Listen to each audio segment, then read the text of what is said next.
What's going on, y'all? So we're back with the Loft Talks. The topic for today is stop impulse buying. And I know you probably heard that, but like for real, stop impulse buying. I think a lot of people my age, young adults, mid-20s, especially with a consistent check, we impulse buy a lot. And not just impulse buy, because it's not always a heat of the moment type of purchase that I'm talking about. I'm talking about buying things we don't need or going for big ticket items we may not even need. For example, which can still be sort of off of impulse, but like a long form version of impulse. My dream car, right? I have a dream car for each stage of my life, right? At this stage of my life, there's a dream car I have for this level, right? It's not my full on dream car for, when I'm in a mansion and I got projects and under my belt and a track record and a resume in my career, all of that. That's a different dream car. My dream car for this current era of my life,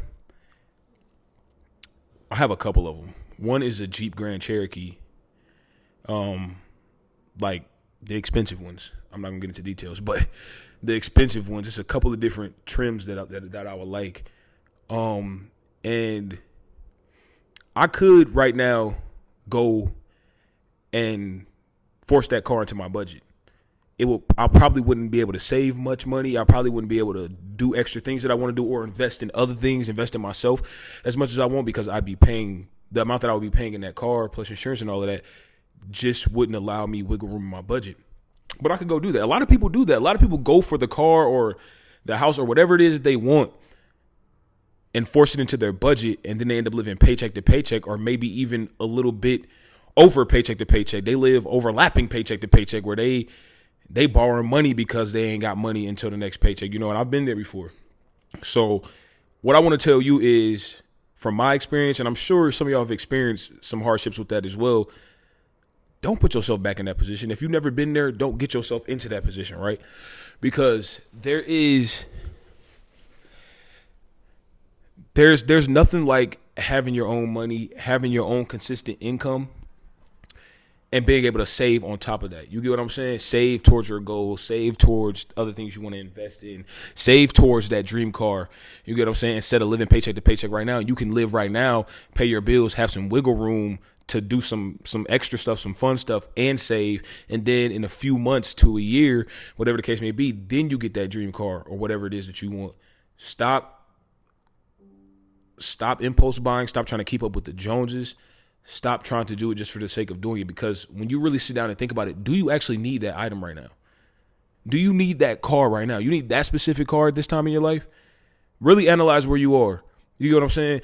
And say you are trying to keep up with the Joneses, and you want to be able to kind of not necessarily show off, but you want to look, good. You want everything about you to be high quality and nice and maybe even luxury. So you like, well, I dress nice, I dress luxurious, I go to luxurious restaurants or whatever the case may be, 5-star restaurants.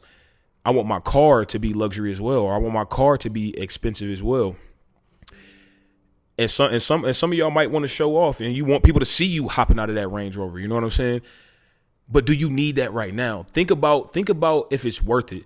Is it worth going to get that Range Rover right now and living paycheck to paycheck? Yeah, you look like you got it. You look like you got money like that. But at home, you send a text message to your cousin to borrow $50 so you can pay the other half of your phone bill. You get what I'm saying? You don't want that. It's not that look that you're going to have for that moment is not worth it. And in the long run, you're going to, for example, say you started instead. Maybe some of y'all are actually planning on going to get a car y'all know that y'all can't afford right now. Y'all may be able to literally afford it on paper by number, but you won't be able to do shit else in your life. You get what I'm saying? You're gonna be sitting at home, not able to go out, not able to go eat dinner at a restaurant, not able to do nothing else but stare at that car in the driveway. You get what I'm saying? And maybe you're planning to go get that car right now, and maybe you need to hear this. You planning to go get that car right now, so you can have the feeling, the satisfaction of getting it right now. But where you going? You got somewhere to go? You going to a car show? You building a car business? Like, you building a rental car business? Like, what do you absolutely need that car? If you have a car right now already and it's functioning, getting you from point A to point B, then take this time to budget something out and create a savings plan and a budgeting plan so that you can get that Range Rover, that Mercedes Benz, or whatever it is in the next 6 months to a year. You get what I'm saying? And do it comfortably. You plan it out and you do it comfortably. Don't do it right now where it's uncomfortable and you stuffing it into your budget, you forcing it in there, and now you can't even really enjoy life. Your quality of life sucks because you're living paycheck to paycheck when you don't have to. And say you don't have a car at all and you really need one. Go get the little cheap car. It's all right. If you need to, get a bucket that's functional enough to get you from point A to point B and that looks decent enough for you to drive and you don't feel like you look crazy, right? And that's subjective. You know what I mean? Go get that little car you may not even want. You know what I'm saying? Go get that car you may not have no attraction to. You like, that car does nothing for me. That car might actually be ugly, but you're doing it for a season. You're staying down for a come up. You get what I'm saying? And I'm only speaking on that because I'm doing the same thing. I'm not going. I don't like talking about things that don't involve my life or that I haven't experienced or I'm not currently experiencing. And right now, I had it in my head that I'm getting my Jeep Grand Cherokee right now. I'm getting it right now, black on black. I'm getting it right now. And some of y'all might think that's a basic car. Some of y'all might think like, oh, that's so basic. See, the thing about me is, I'm gonna run off on a tangent real quick. The thing about me is, if I like something, I like it. I'm not a trendy person. I don't just follow trends for the sake of following trends. But if I happen to like something that happens to be trendy, I don't care. I like it, right?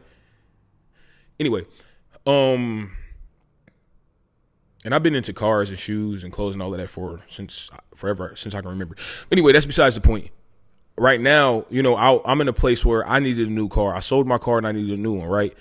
And I wanted to get my dream car for this chapter of my life. And when I really sat down and crunched the numbers and looked at it on paper, it's like the excited person in me and the person that really wanted to make the car happen right now was like, it could work. 'Cause, I mean, it could have worked. Like, I could have done that. I just wouldn't have. I've had enough experience in life to know I wouldn't have been happy. Not with the way my finances would have been after getting the car. I would have been happy. I wouldn't have had no wiggle room in my finances. I would have been unhappy. I don't like scraping coins just to get gas and shit. I don't like doing that. And I'm not about to do that just so I can ride around in the car that I want to ride around in. Not right now. You get what I'm saying? So, yeah. So what I did is I went and I got a car that I don't even, and it's crazy because 2 years ago, it's the same car that this same car lot tried to force on me 2 years ago. And I was like, no, I don't want that car. Like, I actually like the salesman got irritated with me and everything. And like, we were really going back and forth a little bit. I'm like, I don't want that damn car. And so it's crazy because now 2 years later, my perspective has changed and now I'm in that car, but I'm in that car with a plan and a purpose and I know what I'm doing with it. So I have a savings plan so that I can get the car that I want within a certain amount of time. I know how much I can save by XYZ time, and that's what I'm doing, right? So that I can get that car comfortably. Because I could have got it right now and been very uncomfortable financially, which would make my life uncomfortable and would lower my quality of life. I'm not doing that. It's not worth it. Your quality of life is more important than driving a nice car. Because the thing is, it's not like you're never going to drive the nice car. You're just setting it up so you can do it comfortably a little bit later on. I promise you it's not that bad. A year goes by like this. Y'all seen how quick 2022 went by. Y'all seen how quick 2022 went by. 2023 is going to go by even faster. I think we know that by now. Each year goes by faster and faster, or at least it feels like it as you get older, right? It's going to go by fast. So I advise you to get busy on that plan. Like, I'm getting busy. Like, I've already gotten busy on my plan. I'm getting busy on more plans. And we're going to plan this shit out like the solar system. No, we're going to plan this shit out and we're going to do it the right way. Don't ruin your quality of life trying to keep up with the Jones, just trying to look fly like you feel like everybody else does, or trying to look like, you know, maybe your homeboys all got the car they dreams and nice cars, maybe your peers at school, your classmates, your coworkers. You'll get to that point. You just have to plan it right. Don't jump. Don't try to skip steps, because that's when you won't enjoy your life, trying to keep up with everybody else. But yeah, I'm out. I had to keep this short and sweet. And stay tuned for the next episode. I apologize for the shaky footage in the last one. I didn't realize it until post, and I couldn't fix it even with the image stabilizer. because it was my lens that was doing it. So I had my lens on continuous focus and I didn't realize it. So that shakiness is the lens, like kind of like every time I move, the lens is moving with me. So that's the shakiness from that video. So hopefully it's not in this one because I put it on manual focus, and hopefully I'm in focus because I manually focus this whole and I can barely see the screen from here. But yeah, tune in for the next episode. I appreciate y'all for watching. Follow me on socials. Comment down below what you feel about what I just said. Let's have a discussion. And let me know other stuff y'all want me to talk about.